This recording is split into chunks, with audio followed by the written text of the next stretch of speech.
the Daily Ramble podcast. Hello everyone and welcome to Claret and Booze. My name's Nick. Welcome to my Daily Ramble. I hope you're all well. As always, if you're new to this channel, please subscribe, jump on board. It's free to do so.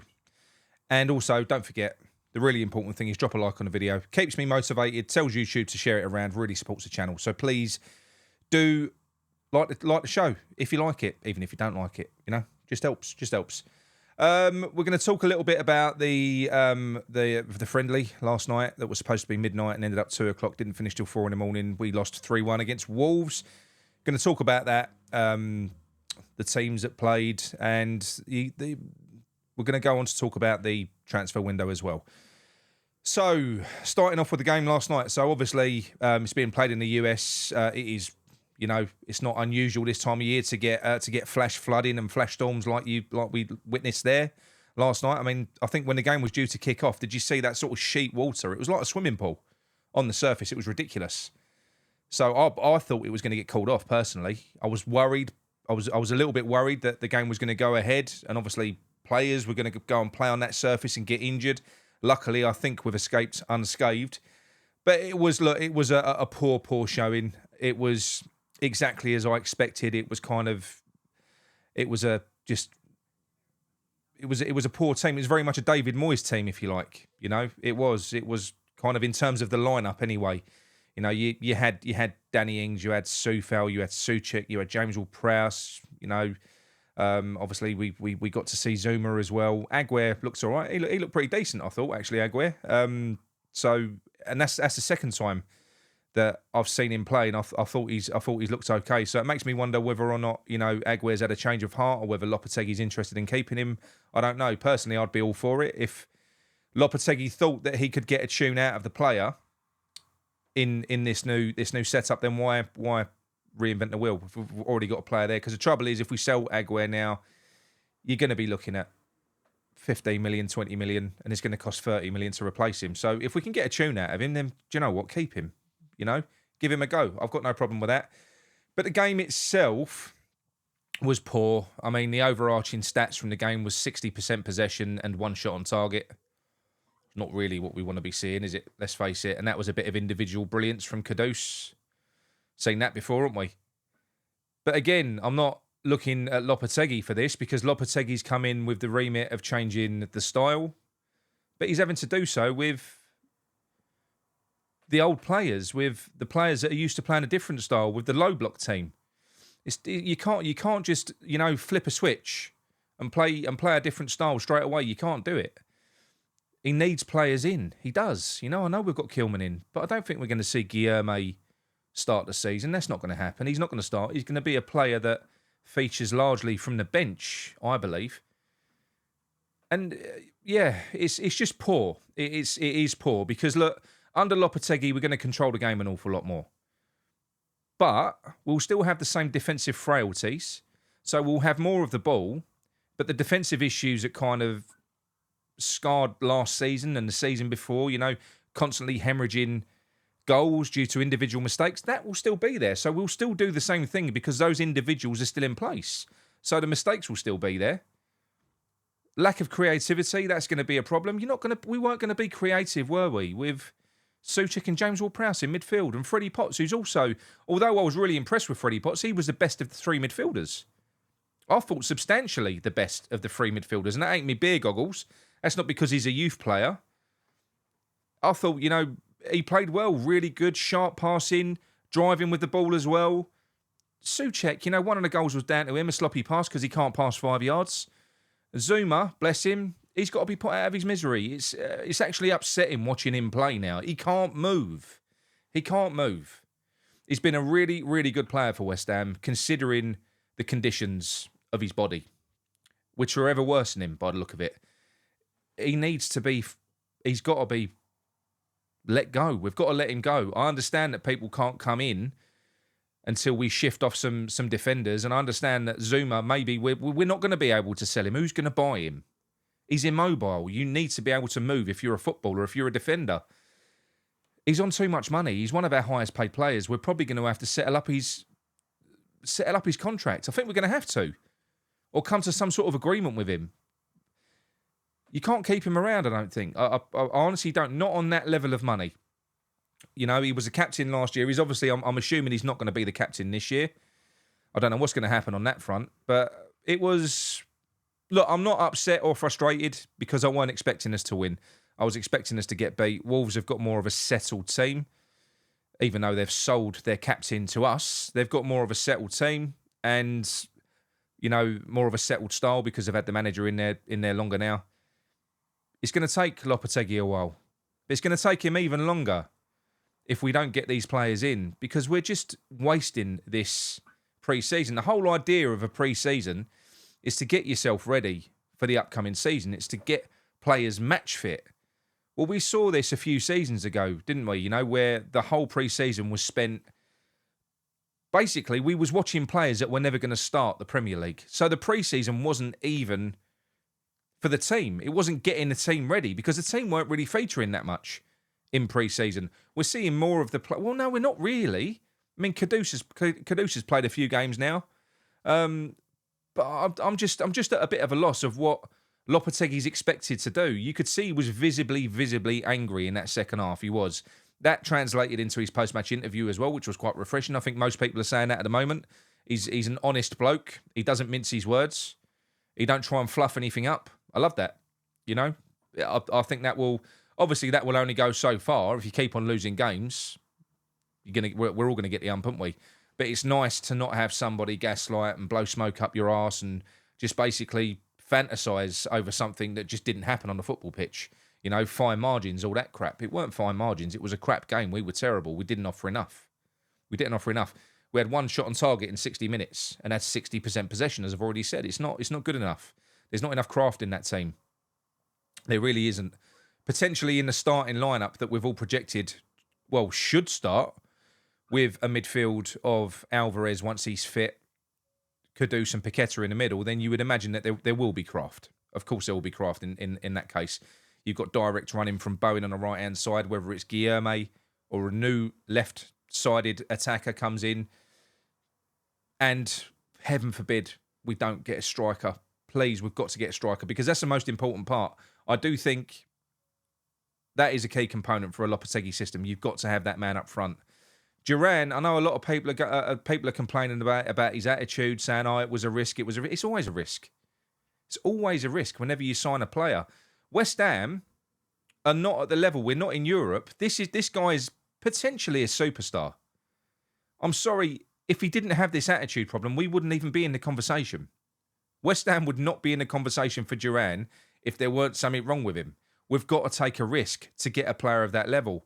We've always had, a lot of our superstars that we've had in the past, your Caduces, not your Caduces, your Di Canios, your Arnautovic, Payet, they're flawed geniuses. They are. They've got character flaws. I've got no problem with taking a risk on a player like that. We typically do well with players that are bastards, effectively. I've got no problem with it. And yes, he probably will. We probably will see the same happen to us in a year to 2 years' time. But that will only happen if Duran succeeds. If Duran goes on and scores 20 to 30 goals in his first season and he's a superstar and Champions League teams are starting to sniff around him, then he will, of course, push for a move to a Champions League team. And we'll probably see similar behaviour here. But what that will result in is us making more money out of the deal and we can go out and reinvest again. And that also means that we've had a fantastic season as well. It might not happen. You know, he might be so good for us. We might build such a good team that we could do what Villa have done and sneak the top four. That's funnier things have happened. You don't know. Nobody would have suggested that Villa would have got anywhere near the top four when Steven Gerrard was their manager. They got in the right man, Emery. Most importantly, they backed that man. And now they're seeing the fruits of his labour because he's got the parts. Managers need the parts. They do. So I am worried. I mean, you know this. You saw my video yesterday. I'm beyond frustrated. I'm beyond concerned. Not because we haven't signed players, but because of what it represents. And what it does represent is the fact that Sullivan is doing his usual and he's not allowing Tim Steidten to be a director of football. He's not handling negotiations. Why would he be out in Florida while all this stuff's going on with Duran? I know you can make phone calls and have Zoom calls, but honestly, why would the director of football be out in Florida when there's negotiations for a star striker going on? in Birmingham. Just wouldn't happen, would it? So obviously Sullivan, the other Sullivan, Brady, as we've already said, they're handling the financials. That's what's happening. Probably with Silkman and Salthouse and all that crew. All that crew, because they have to get their ducks in a row. Their gold ducks. And apparently, no, Silkman was also flown out to seal the Guilherme deal in Brazil. He was even involved in that. He was flown out there to get that done. Silkman was. Why? Why have we got to jump through 2 more hoops than every other club to get a player through the door? Why have we got to do it?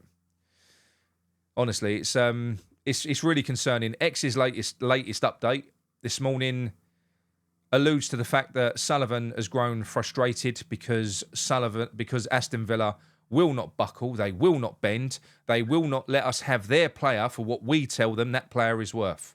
It's the same as Declan Rice last year. We set the price. The player is ours. We set the price, and if you want that player, you come and pay for him. If it's too expensive, you move on and you go somewhere else. You don't spend 4 weeks begging that team to drop the price so it's in your price range, what you think that player's worth. You don't do that. That's not the way it works. We all got the ump when Arsenal bid 75 million because we wanted 100. Well, if you look at that in terms of percentages, that's worse than what we've done. They wanted 40. We bid 25 initially. That's even more of an insult. And what did we do? We stood our ground. And Arsenal had to pay up in the end. And had to pay it, a big portion of it up front and pay it over a couple of seasons. It's no different to what Villa are doing. It's no different to what Wolves did with Max Kilman. The same thing happened there. We went in with 25 million. All right, 28, 30, 33. Sullivan sulks, has a little tantrum, says, right, that's it, I'm out, I'm done. And then 3 or 4 days later, he's having his medical. I'm expecting a similar sort of thing to happen with Duran again now, because I think we're in a position now where we've got a player, however expensive this deal gets, he wants to join West Ham. He is potentially a top player. He's clearly a player that Lopetegui and Tim want. I think we're going to go and get him. I think we're going to pay the money. We are. I've heard, look, let's call it a rumour.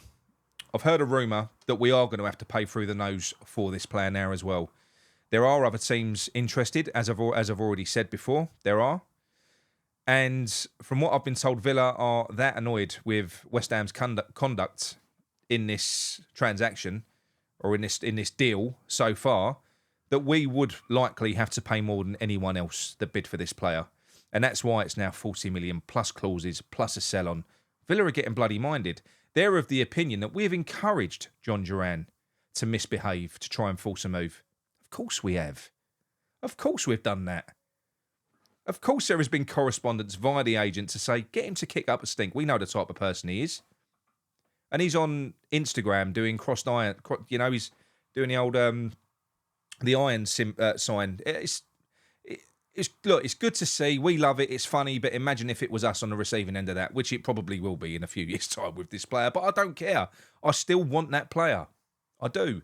Because like I said, it might not go like that. We've typically got a really good history of dealing with players that nobody else can cope with.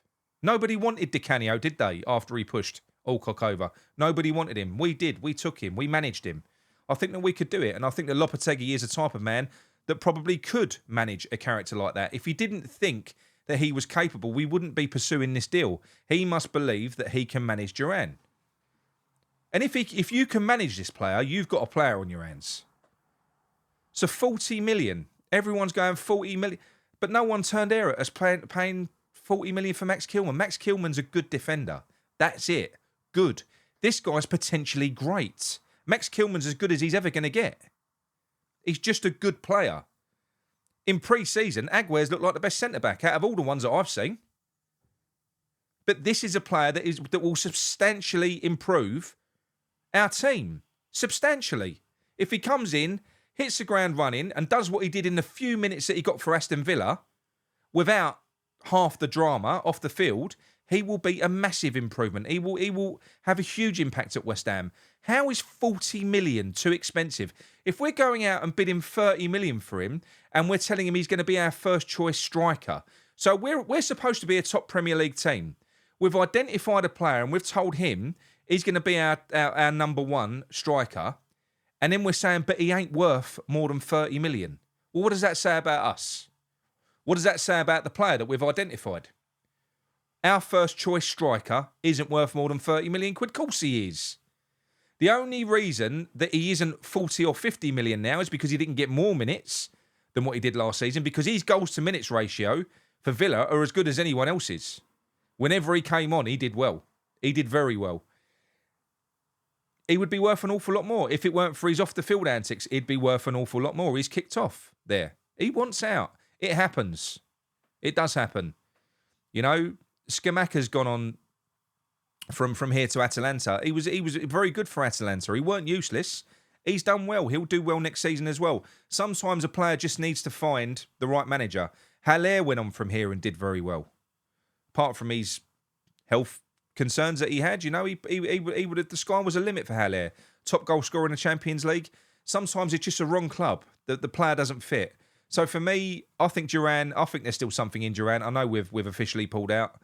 You never know what this club are going to do, by the way. You've got no idea. Nobody can forecast what David Sullivan is going to do. They can't. But one thing is for sure, David Sullivan always likes to try and squeeze deals. He likes to try and shaft people. Well, he ain't going to anymore. He's not going to. That ship has sailed.